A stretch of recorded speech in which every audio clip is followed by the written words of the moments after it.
রাহিম ছিল এক গরিব গ্রামের ছেলে। তার কাছে ছিল মাত্র ২০ টাকা।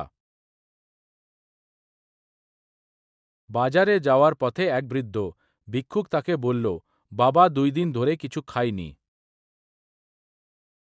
রাহিম তার সমস্ত ২০ টাকা বৃদ্ধার হাতে তুলে দিল। সে নিজে না খেয়ে বাড়ি ফিরল। রাতে সে আল্লাহর কাছে দোয়া করল। পরদিন সকালে এক ব্যবসায়ী তাকে ডেকে বলল, তুমি কি কাজ করবে? রাহিম কাজ শুরু করল। কয়েক বছরের মধ্যে সে একজন সফল ব্যবসায়ী হয়ে গেল।